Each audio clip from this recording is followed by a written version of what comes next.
Nanjing Forestry University has released obituaries uncontrollably. The death toll soared tenfold. Hospitals in many places in China are still overcrowded after the new year. The zero-COVID policy is weaponized by the CCP to subjugate Tibetans. China has approved 2 Marvel films after a 3.5-year ban.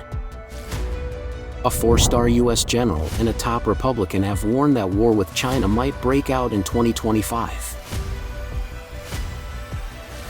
It's all covered in today's China Truths. Nanjing Forestry University has released obituaries uncontrollably. The death toll soared tenfold. According to the Epoch Times Chinese edition, China's Nanjing Forestry University, or Nanlin for short, has recently released a huge number of obituaries, revealing that the school's death toll surged significantly during the Lunar New Year. Additionally, the Epoch Times also got an internal document that highlighted an extremely bad epidemic situation in Nanjing, the capital of Jiangsu province. From December 4th last year to January 13th this year, a total of 23 people died in the epidemic. Most of them were senior associate professors and lecturers at Nanjing Forestry University. The Epoch Times reporter was unable to confirm the political identities of the deceased due to the CCP's suppression of information. According to a map of the number of obituaries issued by Nanlin University from January 2022 to January 13, 2023, the number of deaths soared between late December last year and early this year. The Epoch Times has obtained exclusive inside information from Nanjing indicating that the epidemic situation in the area is catastrophic. Nanjing currently has 7 active funeral homes, 689 cooling devices, and 51 crematoriums as of January 11, 2023. To deal with the epidemic and conceal the death toll, the Nanjing government formed a special body disposal team led by the director of the Civil Affairs Bureau to increase the number of refrigerated trucks and vehicles used to carry dead bodies.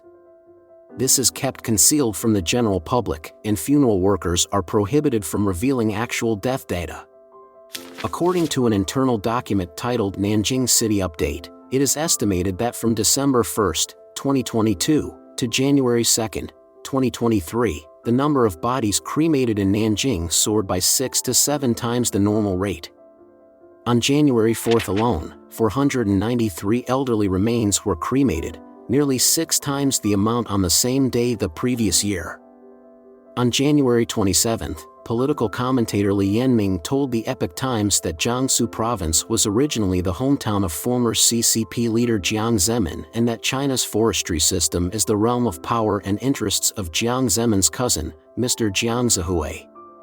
The announcement of Jiang Zemin's death on November 30, 2022, coincided with the outbreak of the new strain of COVID. As a result, there has been a dramatic rise in the number of cremations in Nanjing, as well as a tenfold increase in the number of people who died in the epidemic at Nanjing Forestry University, which has a secret relationship with Jiang Zemin's family. Hospitals in many places in China are still overcrowded after the new year. The CCP has been trying its best to conceal their management epidemic, claiming that the peak of infection has passed.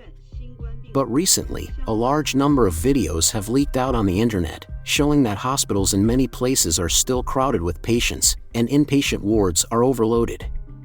On January 28, the 7th day of the Chinese New Year, many hospital workers ended their long vacation and returned to work. A video posted online shows that the first affiliated hospital of Zhengzhou University in Hunan province was still full of people, and there was a long line at the elevator. The day before, Twitter netizen Monkey King posted a message saying that Shanghai Changjiang Hospital was still queuing up on the road outside the hospital for emergency treatment. One grandmother said she had never seen it in her life, and she said it was horrible. The security guard in the community said she heard it every day. One dies in this family, one dies in that. A Shanghai resident also posted a video saying that 3 people in a ward in a local hospital died and she was worried that the peak of the epidemic would come again. A video of the first hospital of Ningbo City, Zhejiang Province has also been posted on the internet, showing that the hospital's outpatient department is still crowded with people, and there are also many people in the emergency room. In addition, Harbin 5th Hospital has many critically ill patients receiving treatment on beds in the elevator hall, indicating that the hospital wards are nearly filled to capacity. Experts at home and abroad have asserted that as many people return to their hometowns, there will be another surge of infections and deaths during the Chinese New Year. However, the CCP strictly tries to control public opinion and has not provided related news. The zero-COVID policy is weaponized by the CCP to subjugate Tibetans. According to Bitter Winter, an Italian magazine on religious freedom and human rights, the Chinese government's zero-COVID policy has become an effective tool for more monitoring and control over Tibetans. Under the guise of protecting people's health, the lockdown and similar measures have greatly helped the Chinese government in the deployment of a massive control and surveillance system on citizens. The victims of COVID-era persecution are religious groups, ethnic minorities, and all dissidents. A report by Voice of America released on September 22 also did a fantastic job of summarizing the situation, stating that Tibetans are under closer surveillance and face consequences that are harsher than those elsewhere because of the political sensitivities of the region. Especially in the historic capital Lhasa, people are quarantined in stadiums, schools, warehouses, and unfinished buildings. According to the article, the situation in Tibet has become unbearable since the lockdown was enforced on August 8, and people started to complain on social media in September before protesting in the streets on October 27. Tibetans have even been arrested for posting COVID-related photos and videos on the internet. On September 14, the media reported the arrest of a nomad, Rinchen Dondup, and 6 other Tibetans for this reason. Other Tibetans have been arrested for similar acts in Lhasa, Nadku, and other districts. There is a concerning issue with all these COVID repressive policies toward Tibetans. Social media photos and videos showed Tibetans, many of whom were women with young children, queuing in long lines on some streets in freezing temperatures to get tested. During the lockdown, Tibetans are subjected to tests once a day and, in some areas, even twice a day. Can this be described as special health care for Tibetans? This indicates that China has a totalitarian regime that monitors the health of people who are strictly controlled and suppressed.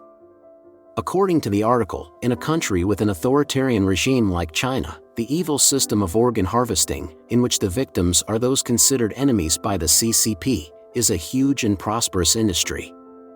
Of course, DNA profiling and close monitoring of the health status of targeted victims are strategies for organ harvesting. China's lockdown measures are a tool for tighter control over its citizens, and antigen testing on Tibetans is a tool in the hands of organ harvesters. China has approved 2 Marvel films after a 3.5-year ban. According to the Epoch Times, the Chinese government has just lifted its ban on 2 Marvel films, including Black Panther, Wakanda Forever and the upcoming Ant-Man and the Wasp, Quantumania, after restricting access to the Chinese market for the other 7 films. The decision followed the return of CEO Robert Allen Iger, who has maintained close working relationships with Chinese communist leaders. He was even once a potential candidate to serve as President Joe Biden's ambassador to China, but he declined the position. For the past decade, Marvel has been Disney's most profitable studio. American studios, on the other hand, have battled for years to release blockbusters in China, and Disney executives blame some of their films' lower-than-expected box office performance on the Chinese regime's progressively tightening control over movies in China.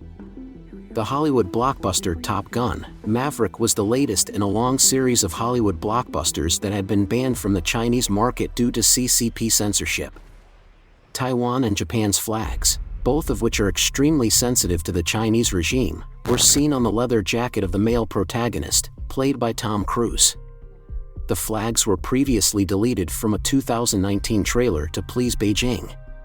This, however, upsets Americans. The flags on the jacket were reinstated by Paramount for the summer 2022 release of the film.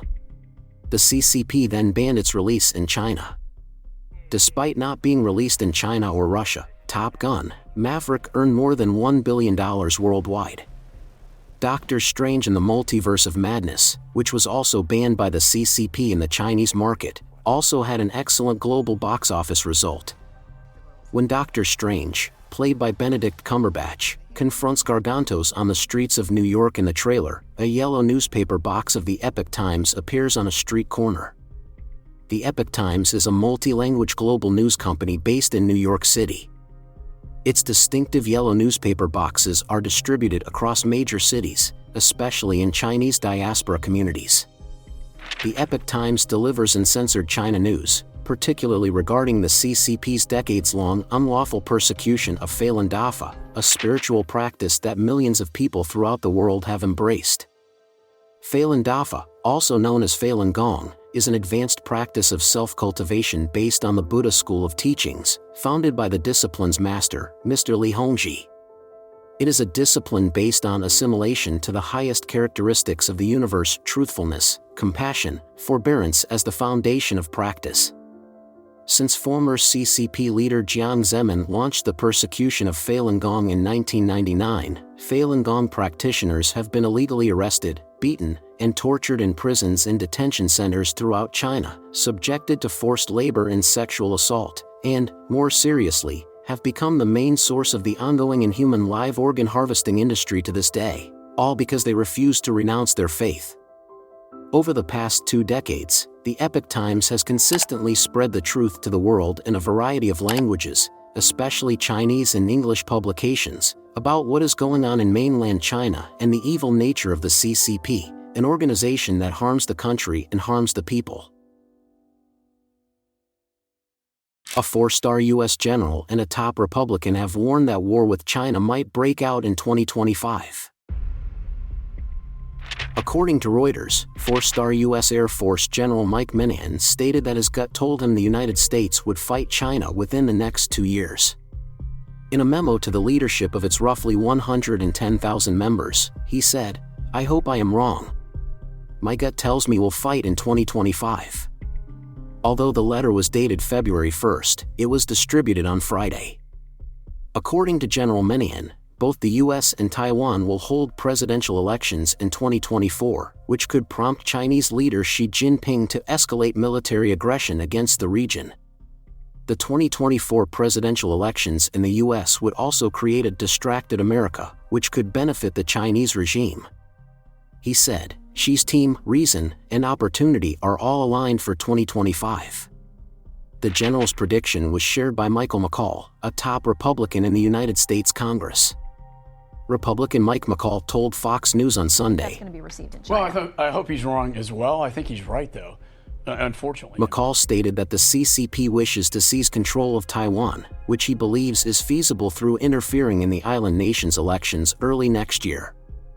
Furthermore, he stated that the current administration is projecting weakness, which will allow the CCP to take military action. McCaul said, "But if they don't win in that one, they are going to look at a military invasion, in my judgment. We have to be prepared for this." However, a spokesperson for the Department of Defense stated that the general's views are not representative of the department's view on China. Meanwhile, according to Pentagon Press Secretary Brigadier General Patrick Ryder, the National Defense Strategy makes clear that China is the Department of Defense's pacing challenge, and our focus remains on working alongside allies and partners to preserve a peaceful, free, and open Indo-Pacific. According to the Epoch Times, the flurry of comments on China comes as Secretary of State Antony Blinken prepares to visit China, becoming the Biden administration's first cabinet-level secretary to do so. Please share your thoughts in the comments section below. We will keep reporting on the COVID surge in China, so don't forget to subscribe to our channel and turn on the notification bell to get the latest videos. And thank you for tuning in.